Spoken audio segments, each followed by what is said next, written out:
Hello everyone. In today's video, let's see how to ace it in the GD. What is meant by GD? GD means group discussion. Why do you think any company would have group discussion? Because they want to have a mass elimination. That's the reason they have group discussion. So what all the skills that is needed to be a pro in group discussion? That we'll see in the entire video.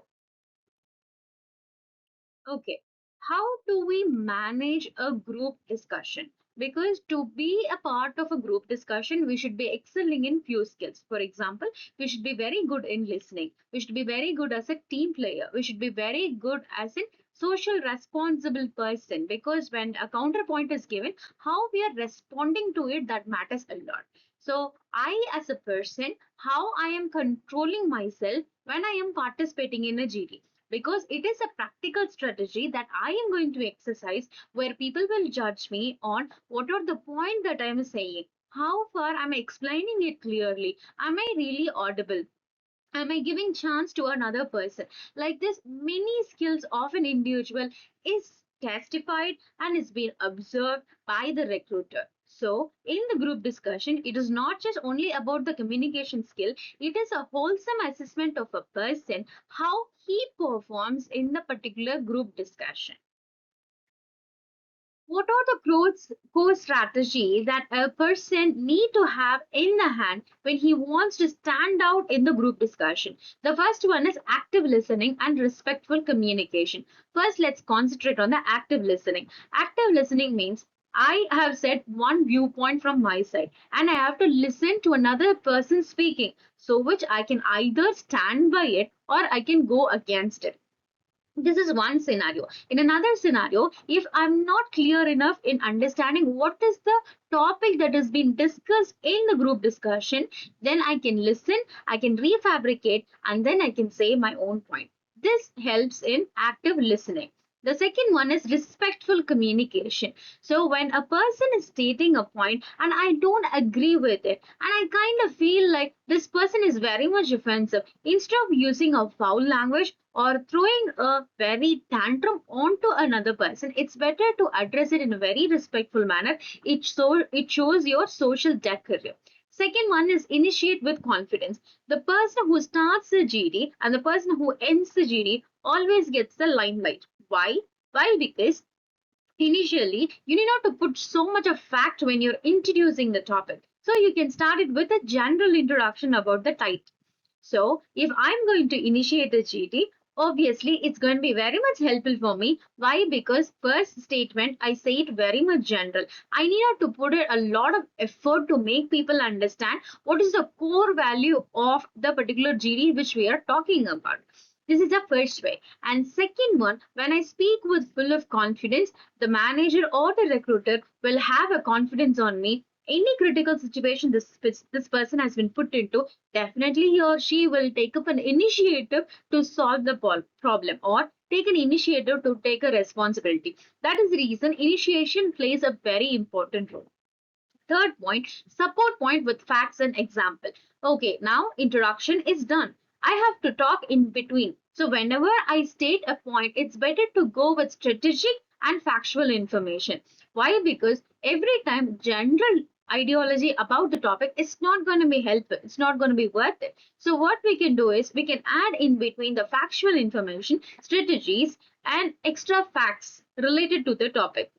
When you quote the facts, make sure that you're saying the truth. Don't align it with something that you want to cook up at that moment and then you have to say so. Why? Because every fact matters a lot. And examples, it helps them to have a better understanding about what is the point that you're trying to say. Fourth one, encourage diverse perspective. So when I am not okay with the point of a person A and B, I cannot go directly as a fight because this is not an argument place. It is a place of a discussion. So any viewpoint, it has to be accepted with due respect. Fifth one, positive body language. When you're speaking with the person, make sure that you don't you make sure that you follow a proper body gestures. It has to have a proper alignment. Your eye and hand should have a proper alignment, so which people will think that you have a positive attitude. So how I can maintain it? Always have an eye contact when you're posting or when you're saying a point. When you're stating about the fact, always use the index finger. Don't cross your hand. Always have an open gesture. It all shows that you are a very positive person and you know how to use your body wisely, so which people listen to you, people accepts you. And the last one is time management. It plays a very crucial role. Why? Because time management, when you speak a lot and lot, people will have a very hard time in getting what is the viewpoint that we are trying to say. So that time we have to talk very precisely and concisely to the point. So which you give opportunity for the other people also. Make sure you're not taking or eating others' point and others' time as well. So follow all of this strategy so which you can excel in the GD. What are the do's and don'ts in the GD? That let's see in this final slide. The do's are, first one, always do a research on the current topics, because any company that you step in, they always want to know whether are you up to date or not. What is the don't?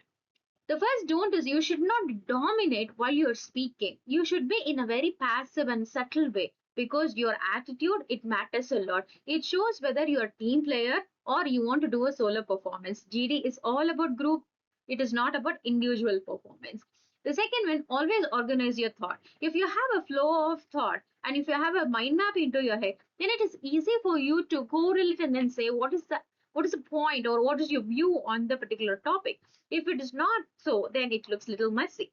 The second don't is, don't go out of the topic. Do not give too much of example. That will make your point to go more vague. Third one, always summarize it clearly. Don't just abruptly leave the point. Third point in the don't use any slang, because not everybody are going to understand. So make sure that you have a very subtle voice and your tone and your accent is understood by everybody. Make sure that you are addressing it to a layman. Don't use any high-fi languages, because you're not going to assess on what the slang that you're going to use. You're going to be assessed of what is the content that you're trying to deliver it to the people, whether it will be understood by even the layman or not.